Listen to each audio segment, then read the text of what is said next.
नमस्कार। Plan takes पर आपका स्वागत है। हमेशा की तरह आपसे निवेदन है, प्लान टेक्स को सब्सक्राइब करें, बेल आइकन को जरूर दबाएं, हमारे वीडियोस को लाइक करें और फ्रेंड्स एंड फैमिली के साथ जरूर शेयर करें। दोस्तों, कुछ अभी जो टैरिफ से रिलेटेड जो डिस्टर्बेंसेस दुनिया में चल रही हैं और भारत के प्रति खासकर अमेरिका का नज़रिया जो है वो बहुत ही मतलब कि जो है एंटी इंडिया एक कह सकते हैं कि एक फीलिंग जो बन चुकी है, उसमें लगता है कोई कमी नहीं आ रही है। कल ही डोनाल्ड ट्रंप और व्लादिमीर पुतिन जो है रशिया के राष्ट्रपति और अमेरिका के राष्ट्रपति जो दोनों हैं, इन दोनों के बीच में अलास्का में एक मुलाकात हुई। 3 घंटे की मुलाकात हुई और इसमें कोई नतीजा नहीं निकला, क्योंकि पुतिन अपनी बात पर जो है उनके जो मेन कंसर्न्स हैं रशिया के सिक्योरिटी को लेकर के, उस पर वो कंप्रोमाइज़ करने को बिल्कुल तैयार नहीं है। उन्होंने साफ साफ कहा कि किसी भी हालत में जो एरियाज उन्होंने कैप्चर किए हैं यूक्रेन के, ईस्टर्न यूक्रेन के, उन एरियाज को खाली नहीं किया जाएगा। साथ साथ अमेरिका और यूरोप को ये चेतावनी भी दे दी कि नाटो में किसी भी तरह से यूक्रेन की एंट्री नहीं हो सकती, क्योंकि यही मामले का पूरा जड़ यही नाटो में एंट्री यूक्रेन की हो, इसी को लेकर के सारा कुछ झमेला शुरू हुआ है। तो उन्होंने कहा कि इन दोनों बातों पर कोई कंप्रोमाइज हो ही नहीं सकता, चाहे कुछ भी हो जाए। और बात जो है चीज़ जो है इनकन्क्लूसिव हुई और दोनों अपने अपने लौट गए। लौटते समय डोनाल्ड ट्रंप ने जो अपने एयरफोर्स 1, उनका जो बड़ा सा हवाई जहाज है, उसमें मीडिया से बात कर रहे थे और बहुत खुश तो नहीं थे, मतलब कि जो है लग रहा था कि वो डिजेक्टेड हैं। उनको तो है कि भाई अमेरिका के राष्ट्रपति, हमारी बात को कौन टाल देगा, हमने जो कहा वही ब्रह्मा की लकीर है, सबको मानना पड़ेगा। लेकिन भैया रशिया, अब जमाना बदल गया है, रशिया भी और इंडिया भी और चाइना भी ये आपकी बातों पर, इवन ब्राजील को ले लीजिए, they are also showing the defiance. ये अब आप अमेरिका वो नहीं रहा अमेरिका जैसा कि आप सोच रहे हैं कि भैया हमने एक बार कह दिया, फ़ोन उठा के बोल दिया, एक स्टेटमेंट दे दिया तो बस हो गया, अब हमारा सब कुछ सारा कुछ इसी पर मतलब कि जो है हो जाएगा। ऐसा नहीं है। अब आप देख लें,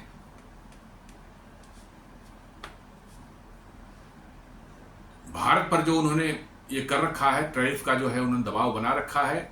और टैरिफ का दबाव इसलिए है कि भारत जो है अपने कृषि क्षेत्र, डेयरी और फिशरीज को खोल दे अमेरिकन कंपनीज के लिए, जो वहाँ कॉरपोरेट्स हैं जो ये सब काम करते हैं, खासकर जीएम क्रॉप्स वाले जो मोंसांटो और कार्लाइल वगैरह जो हैं, वो उसके लिए खोल दें और वो अपना प्रोडक्ट यहाँ भारत में डंप करें और भारत की पूरी कृषि व्यवस्था को चौपट कर दें, पूरी डेयरी का सिस्टम जो इतना बढ़िया चल रहा है उसको बर्बाद कर दें।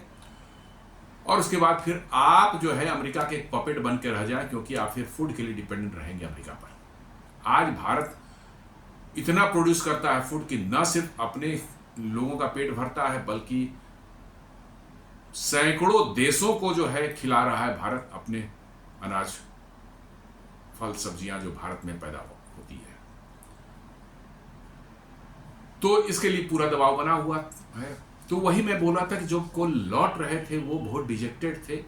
उनसे पत्रकारों ने पूछा कि क्या भारत पर टैरिफ का क्या होगा आखिर, तो उन्होंने कहा कि जो एडिशनल टैरिफ जो उन्होंने 25% लगाए थे रसिया से तेल लेने के कारण, उन्होंने कहा था कि मे बी आई वोंट, शायद मुझे इसकी जरूरत न पड़े। शायद उनके तेवर कुछ ढीले हो रहे थे, क्योंकि अब सारे एक्सपर्ट्स न सिर्फ अमेरिका में बल्कि दुनिया में ये बार बार बता रहे हैं कि ये टैरिफ काम करने वाला नहीं है। दुनिया बदल गई है। आप अभी भी 50 साल पहले वाला जो गेम खेल रहे हैं वो अब काम नहीं करेगा। टैरिफ और सैंक्शन जो है हो गया, इसका जमाना लद गया, अभी नहीं चलेगा। लेकिन ट्रंप तो ट्रंप है, उनको तो फर्क ही नहीं पड़ता। तो समस्या ये आ रही है कि भारत मान नहीं रहा है और अमेरिका जो है भारत को झुकाने के लिए तैयार बैठा हुआ कि किसी भी तरह से भारत झुक जाए, लेकिन ये हो नहीं रहा है और डोनाल्ड ट्रंप की परेशानियां और बढ़ती जा रही, उनकी खींच बढ़ती जा रही है। इस एक और फर्स्ट पोस्ट यही रिपोर्ट कर रहा है, no additional 25 tariff on India, has Trump change his mind after meeting Putin. ये भी यही कह रहा है कि क्या पुतिन ने अपना माइंड जो है चेंज कर लिया है, सॉरी ट्रंप ने अपना माइंड चेंज कर लिया है पुतिन से मिलने के बाद। माइंड नहीं चेंज किया है, आपको मैं बता दूं, माइंड वगैरह कोई चेंज नहीं कर रहे हैं। और अमेरिकन माइंड जो है वो कितना गंदा और कितना कुत्सित दिमाग है उनका, ये आप सोच भी नहीं लगा सकते, सोच भी नहीं सकते। लाखों लोग कहीं मर जाएं, करोड़ों लोग मर जाएं, उनको कोई फर्क नहीं पड़ता। उनको पैसे की कमाई हो रही है, मोटी कमाई हो रही है, then everything is okay, everything is okay. वो जितनी भी आप वो बातें करते हैं इन सबों की, क्या कहते हैं, मानवाधिकार की, डेमोक्रेसी की, वो सारे के सारे बेसिकली फ्रॉड्स हैं, टोटल फ्रॉड हैं। कोई उनको मानवाधिकार से लेना देना नहीं, कोई डेमोक्रेसी से लेना देना नहीं है। डेमोक्रेसी को तो हटा करके वो इसको बिठाते हैं, क्या कहते हैं, डिक्टेटर को बिठाते हैं। आप देख लें, बांग्लादेश में देख लें, पाकिस्तान में भी वर्चुअली क्या है, वहां की सरकार कोई थोड़े चल रही है, वहां सरकार तो आर्मी चला रही है। और उस आर्मी का जो है वो टेररिस्ट, जो उसका आर्मी चीफ है, वर्चुअली टेररिस्ट है। पहलगाम तो उसी के इशारे पर हुआ था, बिल्कुल उसके देखरेख में हुआ था। उसको जो है व्हाइट हाउस में बुला के लंच खिलाते हैं और फिर अभी दोबारा उसको इनवाइट किया, पता नहीं क्या और डिस्टर्बेंस क्रिएट भारत में करने के लिए। तो ये सब चीज़ें जो है अमेरिका चाहता है, सोचता है कि 50 साल पहले जो हम अगल बगल के देशों को डिस्टर्ब कर दें, दुनिया में कहीं कुछ क्याओस फैला दें और इससे जो है हम दुनिया को, देशों को जो है अपने कंट्रोल में रख लेंगे। वो अब होता हुआ दिख नहीं रहा है। सारे एक्सपर्ट्स बोल रहे हैं कि no, tariff is not working, tariff is not working at all. इसी में एक कल देर रात एक न्यूज निकल करके आई, तो उसी पर हम लोग थोड़ा बात करने की कोशिश करते हैं। आपको पता होगा कि ये टैरिफ का सारा जो खेल चल रहा है, इसमें 5 दौर की वार्ता जो है हमारी टीम जो है अमेरिका में जा करके कर चुकी है। डील, ये जो ट्रेड डील की बात हो रही थी, बायलैटरल ट्रेड डील जिसको बोलते हैं, उसकी बात कर रही थी। और 5 दौर के में कोई सहमति नहीं बनी, तो छठे दौर की जो है उसकी वार्ता जो है वो भारत में होनी थी। और 25 तारीख को जो है अमेरिकन टीम जो है भारत आने वाली थी। जी हाँ, 25 तारीख को ये फिक्स था। कल रात में एक न्यूज निकल करके आई है, ये है आपको US negotiators call of Delhi trip, halt trade talks with India ahead of 6th bilateral trade agreement round. US calls of trade talks with India as tensions rise over tariffs and Russian oil imports. The cancelled bilateral trade agreement round signals no early tariff relief. साफ कर रहा है कि भारत को कोई early tariff relief नहीं मिलने जा रहा है। While India defends crude purchases from Moscow and asserts its stance on protecting farmer and national interest. इनसे भारत कह रहा है कि हमारी एनर्जी सिक्योरिटी के लिए रसिया से तेल लेना में हमारे ज़रूरी है, क्योंकि हमें वहाँ डिस्काउंट मिलता है, हमारे अपने लोगों को हमें अफोर्डेबल प्राइस पर फ्यूल उपलब्ध कराने हैं, इसलिए हम इससे कॉम्प्रोमाइज़ नहीं कर सकते। साथ साथ 15 अगस्त को आपने देखा होगा, प्रधानमंत्री जी ने जो है कैसे लाल किले से देश को संबोधित करते हुए उन्होंने साफ साफ कह दिया कि मैं एक दीवार की तरह खड़ा हूं अपने फार्मर्स, अपने डेयरी उत्पादकों के लिए और अपने फिशरमैन्स के लिए। मतलब किसी भी हालत में इन क्षेत्रों पर कोई कंप्रोमाइज होने का प्रश्न ही नहीं उठता। और ये बात अमेरिका के अंदर जो है इतनी चुभ रही है अमेरिकन को कि उनको लग रहा है भाई हमारी हेकड़ी दुनिया में चलती थी।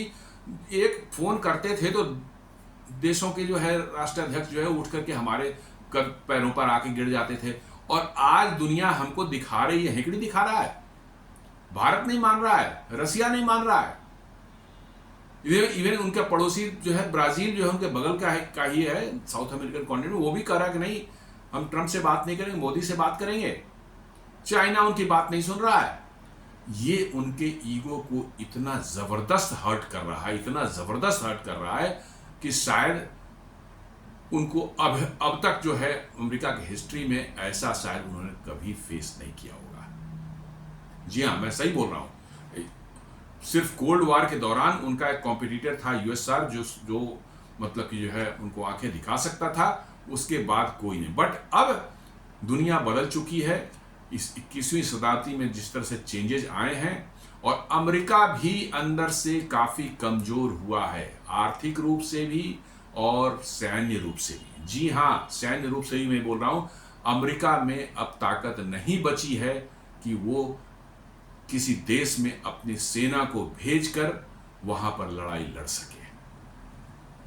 20 साल अफगानिस्तान में रहने के बाद किस तरह से वो अफगानिस्तान से भागे, अपना साजो सामान छोड़ करके, कुछ कहते हैं जानबूझ छोड़ा था, वो अलग बात है, लेकिन छोड़ करके भागे, और भागते भागते भी जो है कैसे जो है फिदाइन अटैक ने जो है उनको जो है 10-12 उनके मरीन सैनिक को उड़ाया था वहाँ काबुल एयरपोर्ट पर। ये सारी दुनिया ने देखा है।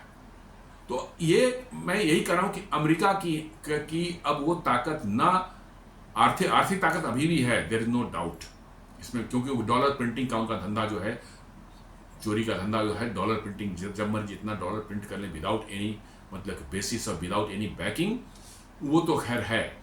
लेकिन मिलिटरीली जो है वो अब उनके पास में वो ताकत नहीं है जो आज से 50 साल पहले हुआ करती थी। इक्विपमेंट बहुत है उनके पास में, एयरक्राफ्ट कैरियर्स हैं, 10-10, 11-11 एयरक्राफ्ट कैरियर्स हैं, बड़े बड़े हवाई जहाज F-22, B-2 मतलब कि जो है F-35 सब बना के रखे हुए हैं, लेकिन वो लड़ नहीं सकते। और अब अमेरिका में जो है मतलब कि जो हिम्मत है, देखिए कैसे ईरान का जो है, जब इजराइल ने रिस्क लेकर ईरान के सारे एयर डिफेंस सिस्टम को एकदम खत्म कर दिया, एकदम आकाश एकदम शांत हो गया, तब वहां से उनके B-2 बॉम्बर्स अमेरिका से उड़े और गिरा करके चले गए। मतलब जो करा कि बड़े बड़े बम मारे हैं, मैंने ये कर दिया वो कर दिया।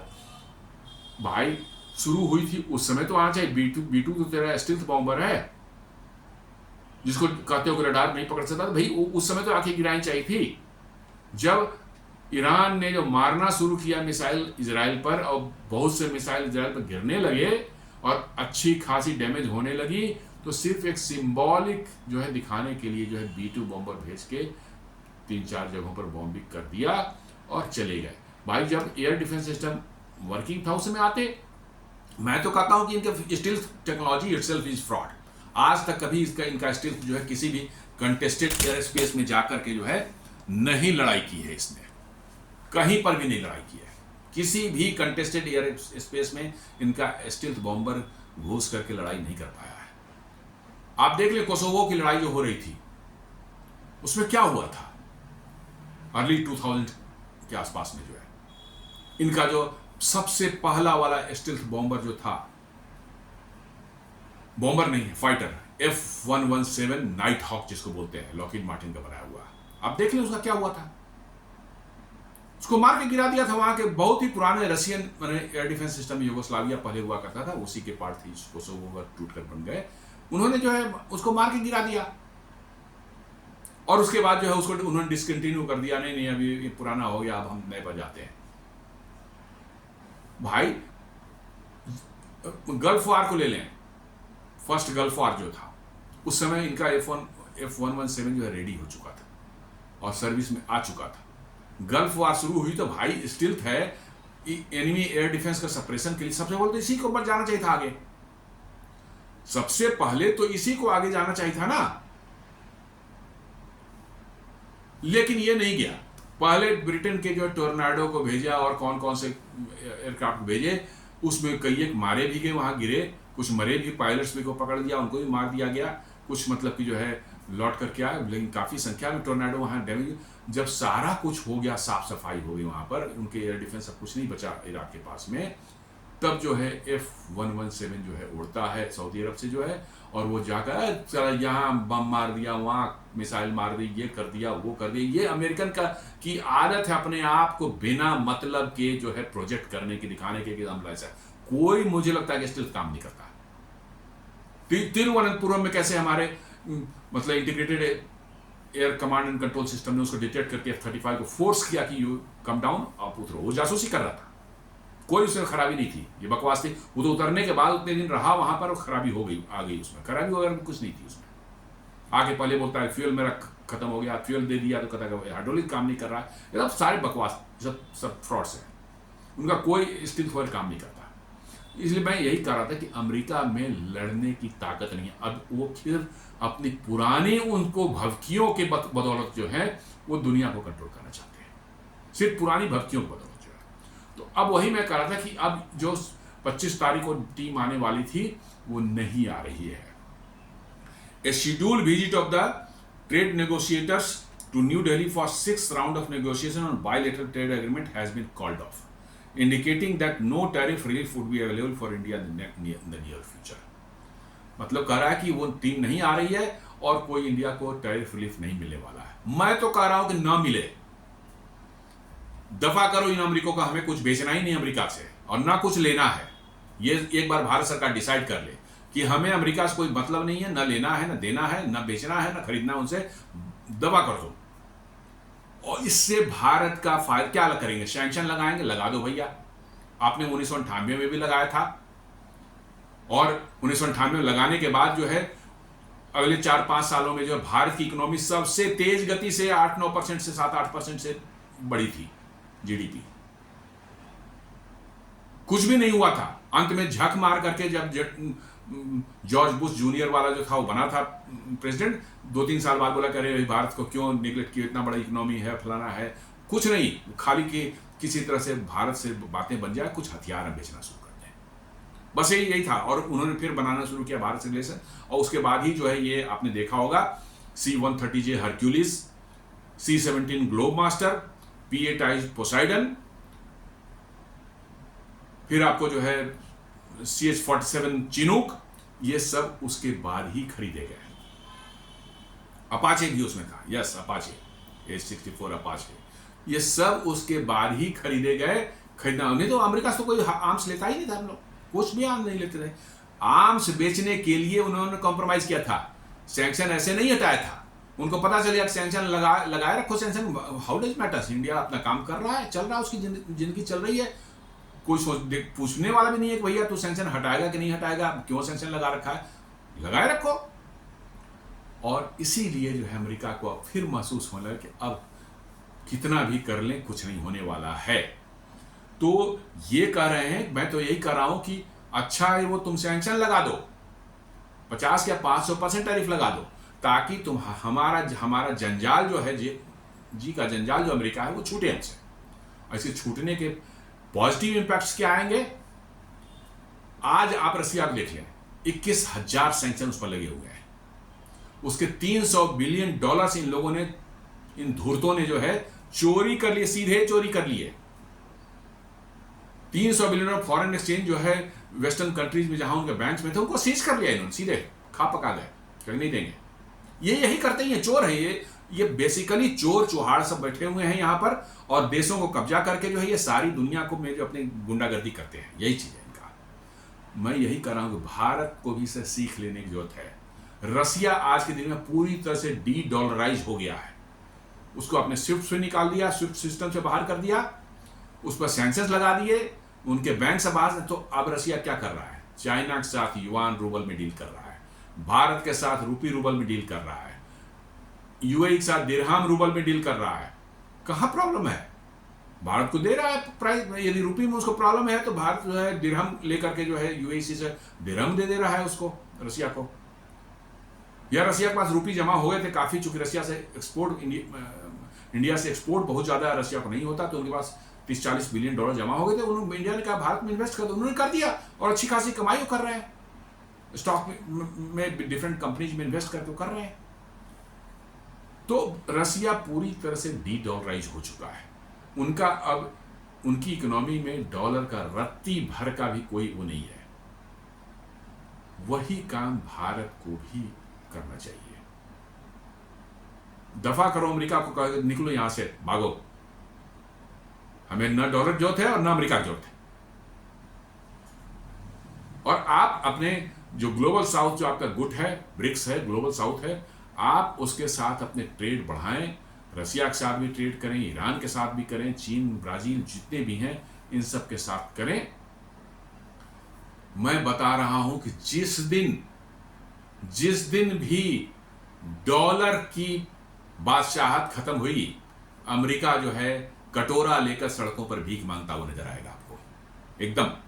ये डॉलर छापने का धंधा, चूंकि पूरी दुनिया को डॉलर की नेसेसिटी बना दी है इन्होंने, पेट्रोल डॉलर के नाम पर जो है कि उनको कुछ भी बिजनेस करना है, खासकर एनर्जी का जो उसमें उनको डॉलर चाहिए, तो उनको डॉलर खरीदना पड़ता है। ये जितना भी छापे उसकी डिमांड बनी रहती है, जितना भी छापे डिमांड बनी रहती है, उसमें कहीं कोई कमी नहीं आने वाली है, बिकॉज की सिस्टम ऐसा बना हुआ है। द मोमेंट आपने ट्रेड को डॉलर में करना छोड़ दिया, ये अमेरिकन जो है कटोरा लेकर सड़क पर भीख मांगते नजर आएंगे। यही अमेरिका की सच्चाई है। दुनिया चाहे कुछ भी बोल ले, लेकिन फैक्ट यही है।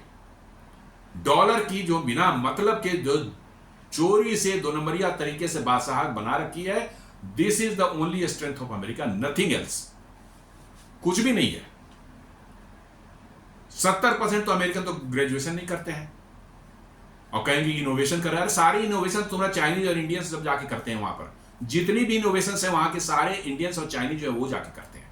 इसीलिए तुम ऐसे वीजा देखो उनको बुलाते हो, भाई मेरा काम करो, और वो कंपनियां बना करके जो है मतलब वो धंधा करते हैं।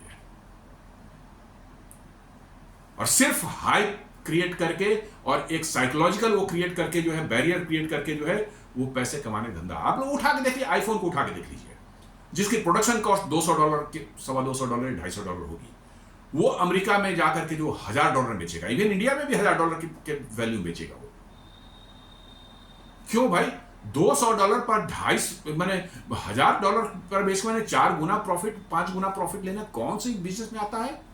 नहीं, एक बना दिया है ऐसी आईफोन का कल्ट इमेज बना रखा है उन्होंने। और पागल अमेरिकन जो हैं और भी यूरोपियन और इंडिया में बहुत से पागल मिलेंगे, हाथ में यदि आईफोन नहीं है तो साहब हमारी तो इज्जत चली जाएगी। यही साइकोलॉजी क्रिएट कर रखी उन्होंने कि मेरे हाथ में यदि आईफोन नहीं है तो मेरी इज्जत चली जाएगी। और इसीलिए आप देखेंगे, आप इसको मार्क करें, आईफोन लेने वाले जितने लोग हैं, आईफोन के पीछे जो कवर हम लोग लगाते हैं ना, ये वाला सैमसंग लगाते हैं, उसमें कोई कटा छेद नहीं रहता, कोई दिखने का कोई नहीं रहता। बंद हो गया सैमसंग लिखा हुआ बंद हो गया, नहीं। उनको फोन से ज्यादा मतलब है वो सेव जो उसमें एक बाइट लिया हुआ है, छोटा सेव जिसमें थोड़ा सा कटा हुआ है, वो दिखाना है दुनिया को। और इसलिए आप देखेंगे कि जितने भी आईफोन के कवर लोग लगाते हैं, आईफोन पर कवर लगाते हैं, जहां पर भी आपको आईफोन का सिंबल होता है वहां पर एक गोल सा ऐसे कटाव दिखेगा। दूसरे किसी फोन के लिए नहीं है वो, दूसरे किसी फोन में ऐसा नहीं होता। सैमसंग ले लें आप, जियोमी ले लें, रियलमी ले लें, ओप्पो, वीवो, किसी को भी उठा लें, उसमें कहीं भी उनको उनके जो है लोगों को दिखाने का नहीं है। वो है एप्पल दिखे ताकि लोग देखें क्या सामने तो सारे फोन एक ही जैसे हैं, उसमें है क्या? सिवाय जो पहले ब्लैकबेरी स्मार्टफोन हुआ करता था उसमें कीज थे तो उसका शेप अलग लगता था, और तो सभी एक ही हैं। लेकिन उनको दुनिया को दिखाना है कि साहब हम आईफोन लेके चल रहे हैं। और इसी को आईफोन भुनाती है, इसी को आईफोन भुनाती है। और आपको जो है $200-250 का, अरे बहुत बेचो, $500 में बेचो, नहीं, वो $1000 में, $1200 में बेचेंगे। और बेवकूफ और मूर्ख जो है सब जाके लेते हैं उसको और कहे क्या कि नहीं उसने डिफाइड करना है, बहुत सिक्योरिटी इसकी बड़ी तगड़ी है। अरे क्या सिक्योरिटी तगड़ी है भाई? कौन सा ऐसा बने हैं, कौन कहा है कि आज तक आईफोन कभी हैक ही नहीं हुआ है? जैसे दूसरे फोन हैक हुए हैं, आईफोन भी हैक होता है। मैं तो पिछले 20 साल से 15 साल से जो है सैमसंग का फोन इस्तेमाल कर रहा हूं। मेरा फोन भी तो एंड्रॉयड है, मेरा फोन तो कभी नहीं हैक हुआ, कभी नहीं हैक हुआ। और ऐसा कहां लिखा हुआ है कि आईफोन वाले ने, किसी ने क्लेम आईफोन का आज तक कोई फोन हैक नहीं हुआ? बहुत से फोन हैक हुए हैं, बहुत से फोन हैक हुए हैं जिससे साइबर क्राइम हुआ है। तो ऐसी क्या खासियत है? नहीं, एक आपसे अपने अगल बगल से हमको अलग दिखना है और उसी के हम पैसे खर्च करेंगे। और वो एप्पल जो है $3 ट्रिलियन की अपनी मार्केट कैपिटलाइजेशन बनाकर बैठेगा। अरे वो उसकी तो मतलब कि जो है $100 बिलियन की भी हो जाए तो बहुत है, लेकिन चूंकि उसने ऐसा बना, फ्रॉडिज्म ऐसा कर रखा है, उसने एक बना रखी है अपनी इमेज जो है, सिर्फ आप उसके एप्पल के नाम पर, ब्रांड के नाम पर जो है आप उसको जो $1000 देते हैं। $200-250 की जो सामान है, $100 का और उसमें रख लेते हैं, मतलब प्रॉफिट जो 300-350 में मिलना चाहिए था वो $1000 मिलता है। और यही फ्रॉड दुनिया, अमेरिका की सारी कंपनियां करती हैं दुनिया के लोगों को लूटने के लिए और अमेरिकन को भी लूटने के लिए। कोई भी उनका प्रोडक्ट आप उठा देख लीजिए, बना लिया हमने, अब जिंदगी भर उससे जो है हम कमाई करना का हमारा मन हक हो गया है, लूटेंगे। कोई इनोवेशन नहीं है, मैं बताता हूं, नो इनोवेशन। सारे इनोवेशन जो है चाइनीज जो इंडियंस वहां जाते हैं वही करते हैं। 70% अमेरिकन तो पढ़ते नहीं है, ग्रेजुएशन नहीं करते, इनोवेशन क्या होगा? आप देख लें वहां पर सारी यूनिवर्सिटी पिछले साल कैसे जो है 8 महीना पहले जो है 10 महीना पहले क्या हालत वहां बना रखी थी। सारे यूनिवर्सिटीज में लेफ्टिस्ट जो हैं, जितना लेफ्टिस्ट एंड इस्लामिस्ट जो है वहां प्रोटेस्ट में कैंप लगा रहे थे, सारी यूनिवर्सिटी वही तो जिहादी भरे हुए हैं वहां पर, सारे जिहादी और लेफ्टिस्ट वहां भरे हुए हैं। और जो नॉर्मल भी कोई जाता है उसको बना देते हैं, ऐसी कंडीशन बनाते हैं उस जिहादी और लेफ्टिस्ट बनना पड़ता है उसको। जिसको मैं तो कहता हूं कि भारतीयों को यही कहता हूं कि अपने बच्चों को वहां ना भेजें, वहां जाकर जिहादी और वामपंथी लेफ्ट, एक्सट्रीम लेफ्ट वाला ही बनेगा, कोई वोक बनेगा। यही होना है अमेरिका में, और कुछ नहीं है। तो यही हम लोग बात कर रहे थे इस पर। From there side the trade negotiation halted, whether this is forever और temporary, there is no idea. They said they won't come for August 25 meeting, the sources said. उन्होंने टीम ने कहा कि भाई वो नहीं आ रहे हैं, बोलते हैं कि उनको नहीं पता कि ये टेम्पररी है या परमानेंट है ये, लेकिन वो नहीं आ रहे हैं, ये उन्होंने बता दिया। भारत के उसका तो भैया तू नहीं आ, मुझे नहीं चाहिए तेरा बात में आना, तू भाग जा यहां से, दफा कर, हमें नहीं करनी ट्रेड नेगोशिएशन। इनकी हेकड़ी जो है देख लीजिए, कितने बेशर्म लोग हैं, चोरी और सिनाजोरी। कल पुतिन ने खुद वहां प्रेस को संबोधित करते हुए अलास्का में, डोनाल्ड ट्रंप बगल में खड़ा था, वहीं पर साफ साफ उसने कहा कि आई thank president Trump, India, Russian and American trade has improved or it has increased 20% after Trump becoming president। मतलब ट्रंप के प्रेसिडेंट बनने के बाद रसिया एंड चाइना के ट्रेड में 20% का ग्रोथ हुआ है। मतलब ट्रेड तो हो रहा है। और ये पहले भी हम लोगों ने बताया था कि कैसे यूरेनियम, फर्टिलाइजर्स, पैलेडियम और डिफरेंट केमिकल्स और कुछ रेयर अर्थ मिनरल्स भी जो है वहां से ये लगातार खरीद रहे हैं। $5 बिलियन का उनका मतलब कि हो चुका है ये ट्रेड रसिया से एनुअल। भाई तुमको शर्म नहीं आती कि खुद वो काम कर रहे हो रसिया से? क्या अमेरिका से जो पैसे जाते हैं रसिया को वो वार में नहीं लगते? सिर्फ भारत से तेल का पैसा जाता है वही वार में लगते हैं। आज भी रसिया का सबसे बड़ा गैस का कंज्यूमर जो है, कस्टमर है यूरोपियन यूनियन। लेकिन इतने नंगे और बेशर्म ये सब है कि उस भारत को ब्लेम कर रहा है, भारत को सैंक्शन लगाने की बात कर रहा है, भारत पर टैरिफ लगाने की बात कर रहा है। भारत के नायरा एनर्जी रिफाइनरी पर उन्होंने सैंक्शन लगाया है और खुद गैस रसिया से ले रहा है। 54% ऑफ द रशियन गैस जो निकलती है उसका कंज्यूमर आज भी, अभी 2025 में, यूरोपियन यूनियन। तो देख लीजिए कैसी दोगला मतलब कि माइंडसेट इन लोगों का है, कैसी दोहरा चरित्र और दोगली मेंटेलिटी के ये लोग हैं कि खुद वो काम करेंगे लेकिन दूसरा कर रहा है तो उसको ये सैंक्शन, वो सैंक्शन, ये डेमोक्रेटिक मतलब राइट नहीं है, ह्यूमन राइट नहीं, सारा तमाशा उसमें करें। दुनिया को इसको समझने की जरूरत है, इसको एक्सपोज करने की और समझ करके जो है अब अमेरिका को कहो कि दफा करो भाई, तू रह अपनी जगह, रख अपनी टेक्नोलॉजी, मेरे पास नहीं है। बिना टेक्नोलॉजी के भी क्या आज से 200 साल पहले जिंदा नहीं थे हम लोग? क्या थे? आज भी रह लेंगे। और ऐसी क्या है तेरे पास टेक्नोलॉजी, सिर्फ तेरे पास टेक्नोलॉजी नहीं है? कौन सी ऐसी टेक्नोलॉजी है कि हमारे पास नहीं है? अमेरिका तो आ रहा है इसरो से अपने सैटेलाइट छुड़वाने के लिए कि सस्ते में भाई मेरा छोड़ दे, सैटेलाइट लॉन्च कर दे। और वही अमेरिका ने जो लेट 90s में जो है भारत को जो है क्रायोजेनिक टेक्नोलॉजी जो है भारत जो है रसिया से लेना चाह रहा था, क्रायोजेनिक इंजन की, उस पर जो है कैसे रसिया को प्रेशराइज करके जो है उस डील को कैंसिल करवाया था, नहीं रसिया को देने दिया। तो क्या हो गया? नहीं बना। इन्हें बेशर्म अमेरिकनों से पूछता हूं क्या वो बना या नहीं बना? भैया तेरे से अच्छा क्रायोजेनिक और तेरे कॉस्ट से 1/10 कॉस्ट पर बना लिया, और आज तेरा ही 6500 किलोग्राम का जो है ब्लू बर्ड करके जो है तो सैटेलाइट बनाया है तुम लोगों ने, वो अगले 2-3 महीने बाद जो है इसरो से लॉन्च करवाने वाले। बेशर्मों को थोड़ा शर्म कर लो, थोड़ा शर्म कर लो भाई।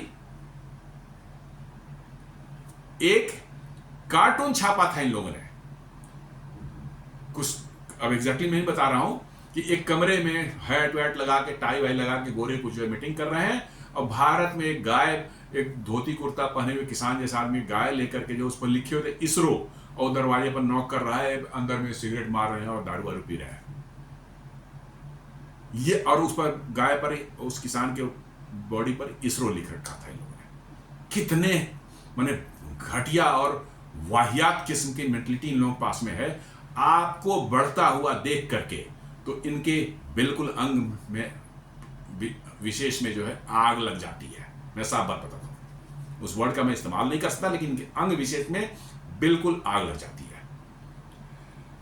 इन एंग्लो सैक्सन के उसमें जो है एक घुसी हुई है बात की दुनिया में हम ही सुपीरियर हैं, हम ही नॉलेज सिर्फ हमारे पास में है, ज्ञान हमारे पास में है, सारी दुनिया मूर्ख है, इसलिए दुनिया पर राज करना मेरा जन्मसिद्ध अधिकार है।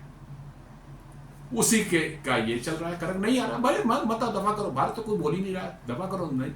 अरे $40 बिलियन ही तो मेरा इफेक्ट होगा, उसको हम कहीं बेच लेंगे, और ऑलरेडी 50 देशों को आइडेंटिफाई कर लिया गया है, और वहां पर एफर्ट लगाना, वहां पर बातचीत करना, ये सारी चीजें शुरू हो चुकी हैं, एक्टिवेट कर दिया गया है। 20,000 करोड़ का फंड दिया गया है एक्सपोर्ट प्रमोशन के लिए, जिसमें डाइवर्सिफाई करना है अमेरिका से। इनफैक्ट मैं तो कहता हूं कि जो बचे हुए $40-45 बिलियन जो हैं, जिस पर उन्होंने अपने फायदे के लिए नहीं लगाया है टैरिफ, देखिए इन बदमाशों को, इन धूर्तों को लगाना था, तुम सब पर लगा देते टैरिफ, सभी पर लगाते नहीं। आईफोन जो बन के जाएगा उस पर नहीं लगेगा।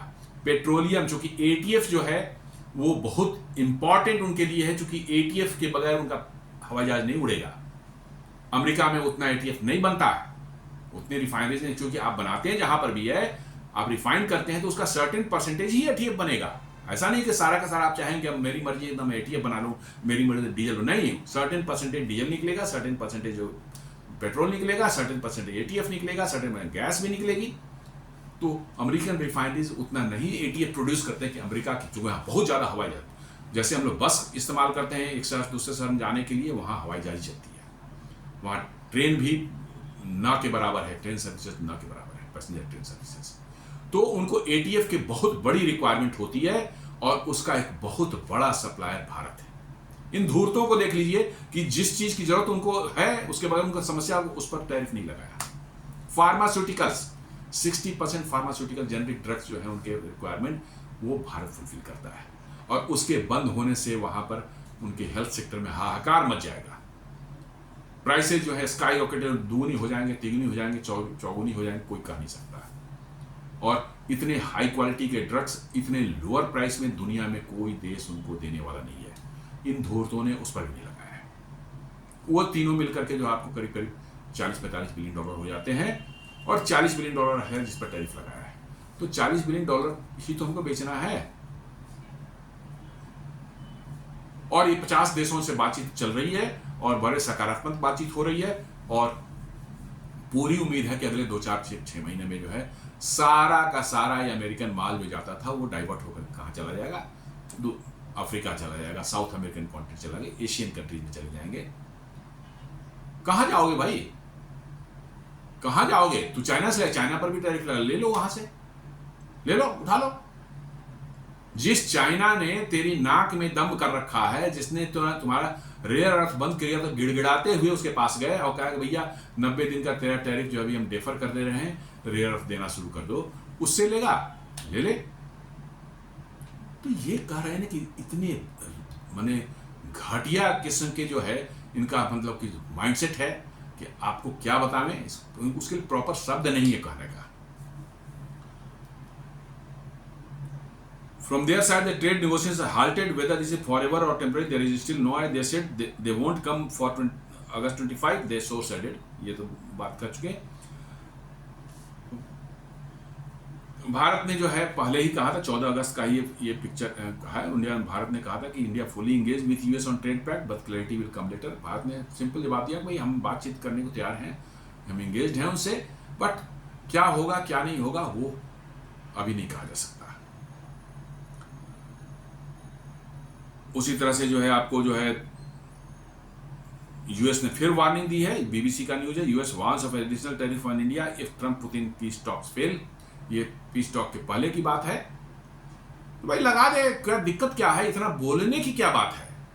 Y they are telling it again and again कि हम और लगा देंगे और लगा देंगे। भाई तू लगा दे, 50% से जब लग गया है तो 100% और 50% में कोई फर्क नहीं है।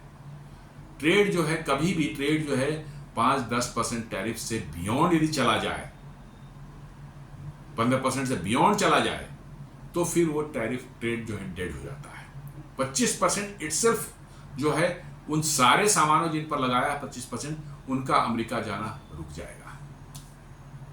अब उसको 50% भी कर दे तो भाई 25% पर ही रुका हुआ था, 50% पर भी वो नहीं जाएगा। अब कहता कि हम और लगा देंगे। बेसिकली क्या है कि अपने ईगो सेटिस्फाई करने के लिए ये टैरिफ लगाना, सैंक्शन लगाना किसी पर जो है, बिना ये किए उनका ईगो सेटिस्फाई नहीं होता है। और उनका ईगो सेटिस्फैक्शन जो है होना उनके लिए इतनी बड़ी रिक्वायरमेंट है, इतनी बड़ी रिक्वायरमेंट, इतना बड़ा उनका ईगो है कि शायद उसी में वो घुट घुट करके मर जाएंगे, उस ईगो में ही मरेगा। और यही ईगो ही अमेरिका को ले डूबेगा।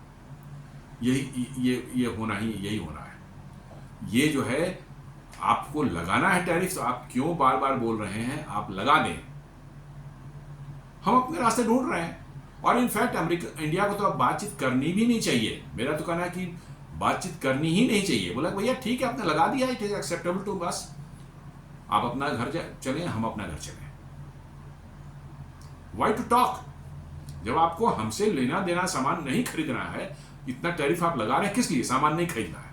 आप सोचते हैं कि हम पर लगा देंगे तो आपकी इंडस्ट्री वहां फ्लोरिश कर जाएगी, वहां लोगों जो, बड़ी अच्छी बात है आप करें, इसमें उस पॉलिसी में कोई दिक्कत नहीं है भारत को कि भाई जैसे इंडिया फर्स्ट हम कहते हैं वो भी अमेरिका फर्स्ट करें। आप टैरिफ लगा कर ये कहें कि भैया तेल वेल का धंधा छोड़ो, आप सीधे कहें कि सारा हम टैरिफ लगा रहे हैं इसलिए कि हम अपने इंडस्ट्री को प्रमोट करना चाहते हैं, बड़ी अच्छी बात है, ओके, हम लोग यही कर रहे हैं, आप करें। लेकिन ये फ्रॉडगिरी जो है रसियन तेल का बहाना है, और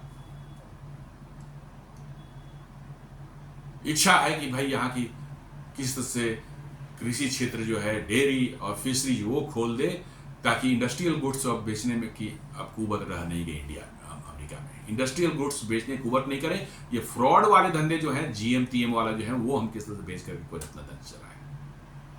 इंडस्ट्रियल गुड्स अमेरिका कोई भी इंडिया में नहीं घुस सकता। आप खुद देख कर बताएं कि आपने अपने पर्सनल लाइफ में कौन सा यूएस का मेड इन यूएस जो है कोई डिवाइस इस्तेमाल किया हो या कोई भी प्रोडक्ट इस्तेमाल किया हो।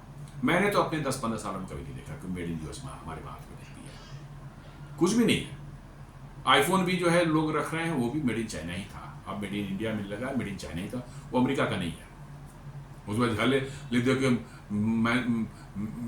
Made in USA, manufactured in US, manufactured in US, सब फालतू बेकार के चौचले हैं। अरे वो तुम्हारे यहाँ नहीं बना है इसको एक्सेप्ट करो।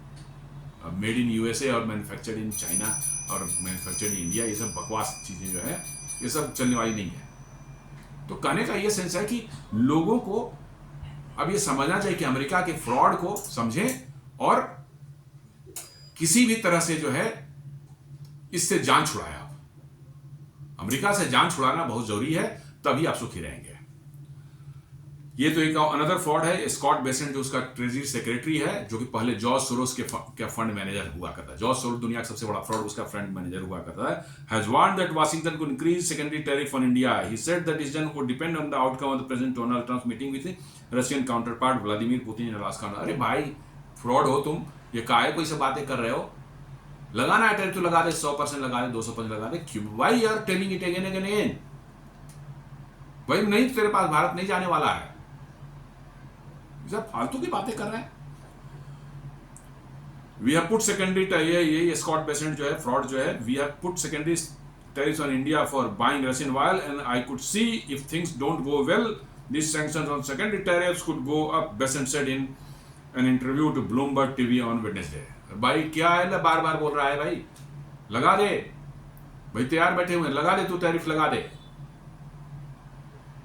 और ये दवाई वाई भी इंडिया से मंगाना बंद कर दे, पेट्रोलियम एटीएफ मंगाना बंद कर दे, और ये आईफोन मंगाना बंद कर दे भाई, वो सारे भारत में ही कंज्यूम हो जाएंगे। और जिस दिन भारत ने जो है 500 बोइंग का ऑर्डर कैंसिल कर दिया ना, आ जाओगे रास्ते पर। 500 बोइंग एयरक्राफ्ट के ऑर्डर्स जो है भारतीय एयरलाइंस वगैरह, इंडियन एयर इंडिया, आकाशा और इन लोगों ने दे रखा है, इंडिगो ने दे रखा 500।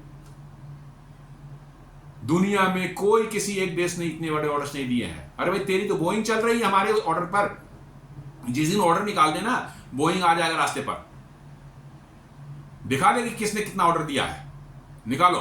तो जिस दिन बोइंग का ऑर्डर भारत ने कैंसिल करवा दिया अपने एयरलाइंस को बोल करके ना, तब अमेरिका को दिन में तारे दिखने शुरू हो जाएंगे।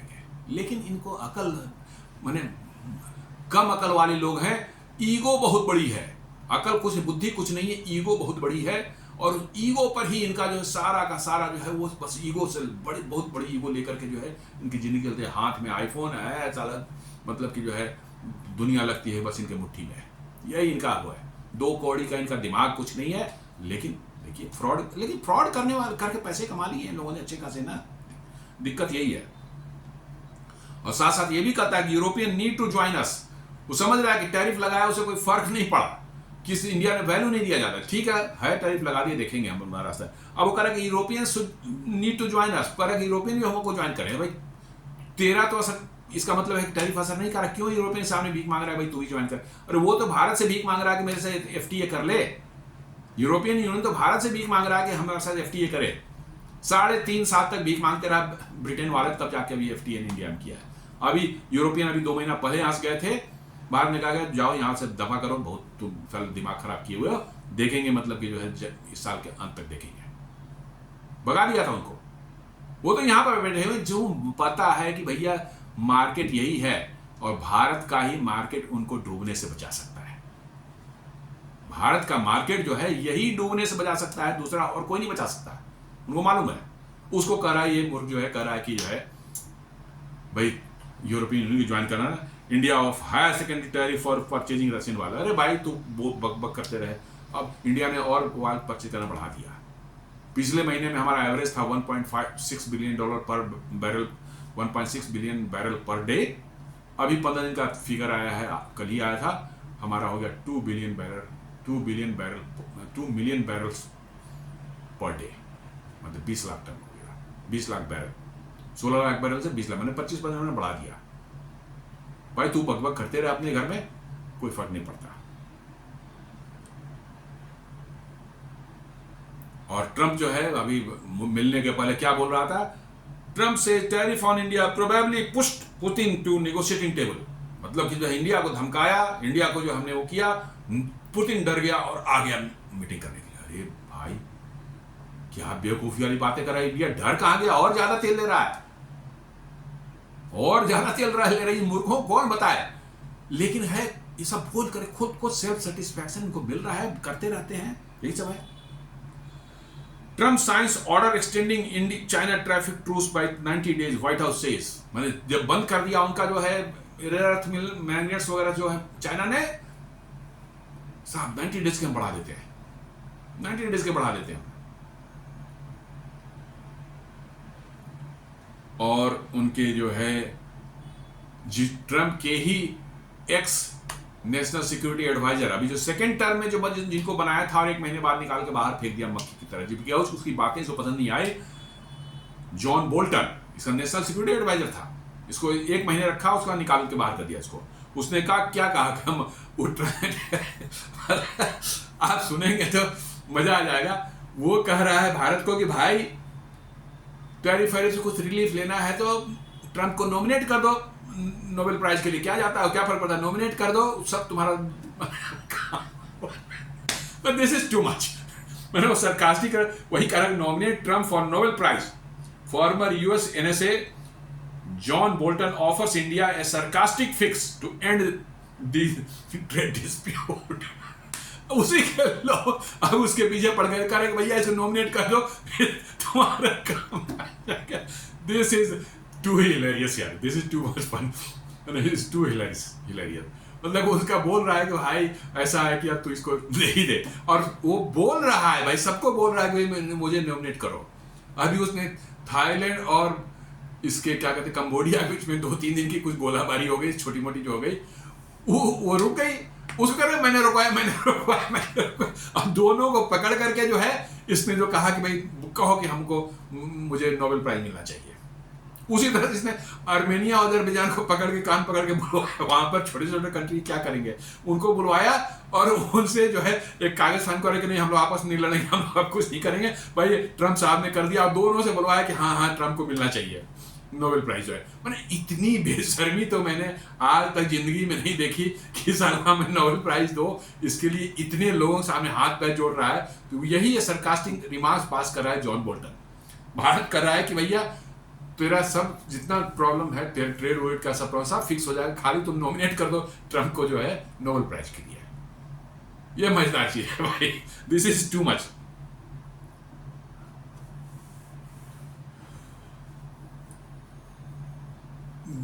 मोदी जी ने क्या कहा 15 अगस्त को जब वो संबोधित कर रहे थे लाल किले से, उनका don't worry over external threats और टैरिफ्स।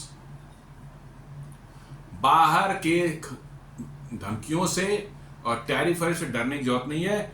मार्च एहेड, आगे बढ़ें, एंड सीज द मोमेंट, समय को पकड़ें, समय को पकड़िए और आगे बढ़िए। PM Modi tells India in Independence Day address. कितनी बड़ी बात कह दी कि कोई धमकियों से डरने की जरूरत नहीं है, किसी तरह का टैरिफ वैरिफ थ्रेट से जो है कोई डरने की जरूरत नहीं है। समय को पकड़िए, समय आपके साथ है, मोमेंटम आपके साथ है, आप इसको पकड़िए और आगे बढ़िए। ये सब चक्कर में पड़ने की जरूरत नहीं है। अमेरिका को छोड़ो, दफा करो पीछे है। ये सेंचुरी अमेरिका की नहीं है, अमेरिका ये भूल रहा है। ये सेंचुरी अमेरिका की नहीं है, ये सेंचुरी जो है चाइना है, इंडिया है, रशिया है, ब्राजील है, इनकी है।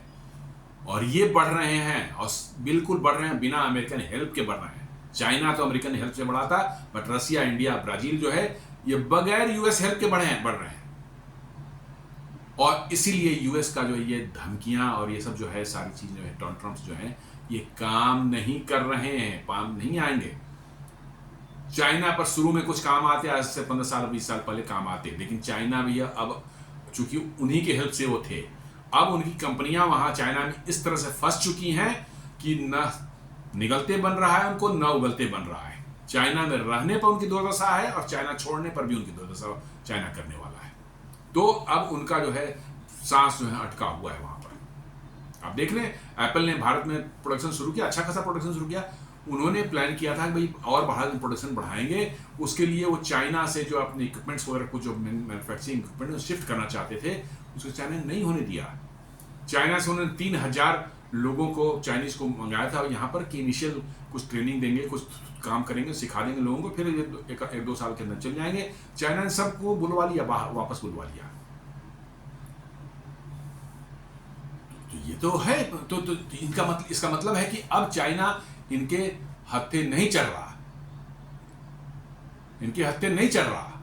अब चाहे कुछ भी कर लें वो नहीं हो रहा। इनको यही डर है कि भारत के साथ भी कहीं ऐसा ही ना हो कि कुछ सालों के बाद ये भारत भी इसी तरह से हमारे सर पर चढ़कर आंख दिखाए या सर पर डंडा मारने को तैयार हो जाए। और हो ही जाएगा। अभी आप 4.3 ट्रिलियन के हैं, 2-3 ट्रिलियन और बढ़ गए, उसका डंडा लेकर के दौड़ा लेंगे। यूएस को भी डंडा लेके दौड़ा लेंगे, बिल्कुल मैं प्रेडिक्ट कर रहा हूं इस चीज को। The moment you reach 7-8 trillion dollars, उसके बाद आप डंडा लेकर, अमेरिका आंख दिखाएगा, आप डंडा लेकर उसे दौड़ा लेंगे। This is fact. 7-8 trillion dollars enough होता है किसी देश के, उसके बाद 10-20 हो जाए, 50-25 हो जाए, कोई फर्क नहीं। 7-8 ट्रिलियन थ्रेशोल्ड आप क्रॉस कर जाते हैं, उसके बाद जो है नोबडी कैन स्टॉप यू। और वही शायद मुझे लगता है कि आने वाला है। और मोदी जी ने जो 2047 का बताया है, विकसित भारत जो है वो एग्जैक्टली वही चीज़ है। और जैसा मैंने बताया था, IMF ने खुद, IMF कभी भारत के फेवर की बात नहीं करता, वर्ल्ड बैंक कभी भारत के पक्ष वाली बात नहीं करेगा, क्योंकि ये पूरी तरह से अमेरिकन और यूरोपियन कंट्रोल है पूरी तरह से। क्या कहा था उसने कि परचेजिंग पावर पैरिटी के आधार पर जो जीडीपी है भारत का 14.5 ट्रिलियन डॉलर्स का अभी है। यह हालांकि 2 साल पहले की फिगर बता रहा है, 1 साल पहले के। आज के दिन में परचेजिंग पावर पैरिटी पर भारत की जीडीपी जो है 16.4 ट्रिलियन डॉलर्स है।